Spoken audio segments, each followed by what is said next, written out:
Ms. Marvel, good artwork. The Iman Vellani debut when it comes to the writing that's on the cover too, which I don't have with me. I read it online. It's at the comic book shop. I'll get it later. I read the comic book. Starts with a disappointing 8 9 pages of dream sequence, and you can kind of see it coming. Okay, she's been an Inhuman. There are the champions. How about when she was Avengers? You know that it can't actually be happening. You see Carol Danvers on the mind, and you're just reading it like, why did we? I mean, I could have saved $1, right? This could have been a $4 comic book. We didn't need to fluff it up with all those pages. And then when we finally get to the actual comic book, it's clunky. There's so much dialogue because they got to set up how her parents feel about things and whose mind was wiped and whose. And there's so much exposition-y talk that I'm wondering, couldn't we have done without the dream sequence? Wouldn't the point have gotten across without that? And the answer is yes. The point is, now that she's a mutant and she does tell Bruno, who gives her a big hug, that's cool. And they were playing video games at the dorm. You see, there was somebody sleeping right next to them at the university, so I don't think they would get into the hanky panky. And that was a good that putting that character also on the side of that page relieved so much. It answered so many questions because we would have been like, hey, now that they're together and they're alone and they're in a bedroom, like, hey, you know what I mean? Don't have to talk about that.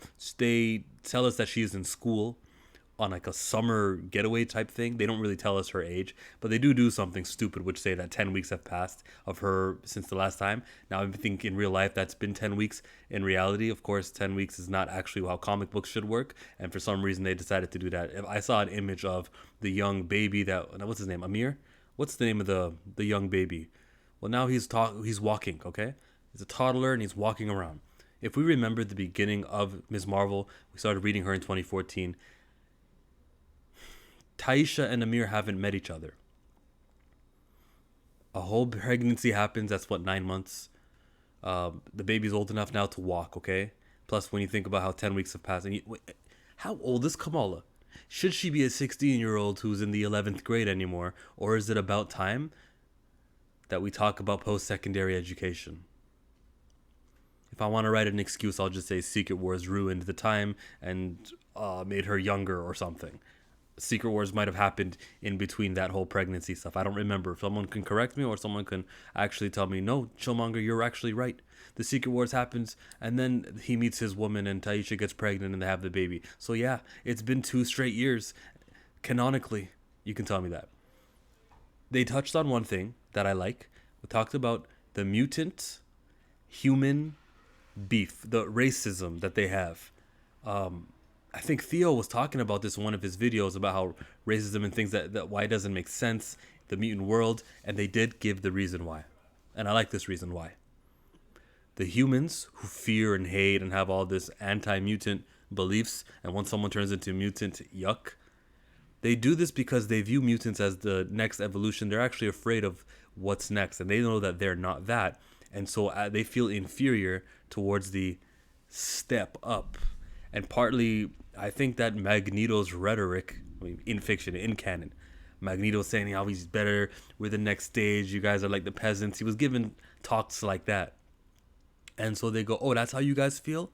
All right, then we hate you. So he may have poured some gasoline on that fire on people who probably didn't share that belief about the mutants and how they're supposed to be next.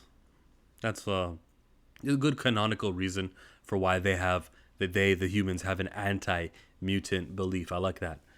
What else did I like about this comic? Art was really cool. The new suit that she looks like is really cool. I don't not much like the whatever's happening with Orcus, whatever's happening in X-Men books, and you can read the X-Men to find out. I think that probably should have all happened here in this comic to explain because it's Kamala's story. Any interaction she has with the X-Men, don't do it in the X-Men. Do it here. This is the first issue of the 4 limited series.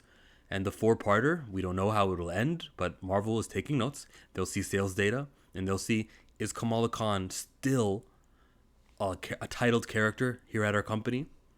Or has Ms. Marvel Beyond the Limit, this series, that's the Dark Web tie-in, Magnificent Ms. Marvel, which went 18 issues, has the cancellation of all these things and the evidence that we have there proven she is a team player. We'll just stuff her in a team. This character's survivability is on the line. And I'm talking about sales, of course. the survivability of sales. This new push and everything, is this it? They mentioned that she's kind of talked about how she's not a mutant. She didn't know she was a mutant, and what her mutant powers are, we don't know. Don't you guys all think that the light powers that we saw in the TV show will be her mutant power that will activate one of these issues? It's only a matter of time. So far, she's just using her ability to shrink, her ability to embiggen and stretch, and she's using the common Kamala Khan powers. That is that.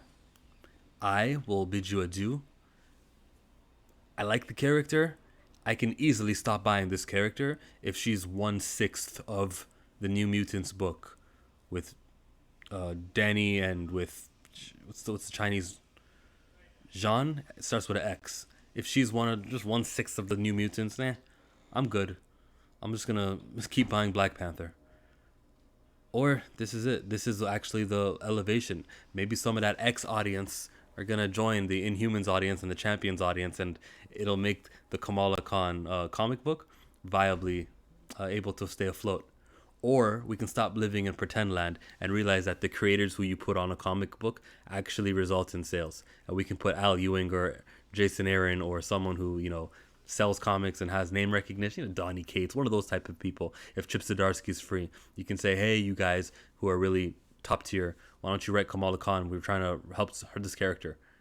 The company can put their money where their mouths are. They could do that. That's always possible. And that would signal to the common folk, the regular readers who realize that only the top characters go to the top writers. Maybe they'll be like, oh, yeah, it looks like they're pushing Kamala. You never know. So this was like this was a classified solicitation. The sales, I don't really think that you can look at the sales for comic book issue number 1 and figure out whether or not she's sellable or not. We'll have to wait for the sales of issue number 4 and see how it performs at your local shop, online, wherever sales data's rough estimates are posted. We'll get a good view of, we'll get a view. It might not be a good view, but we'll get a view of how successful this character flip was. Is that all I gotta say about this? Yes, it is just about all I gotta say about this. Deuces. Oh, come on, guys. Come on, people. Come on. It's not hard. It's free. It's just this. You gotta do this. Yeah. You made it all the way to the end, like 50% of people don't make it past the first 30 seconds. You came to the end. You're gonna act like you didn't like it? You're gonna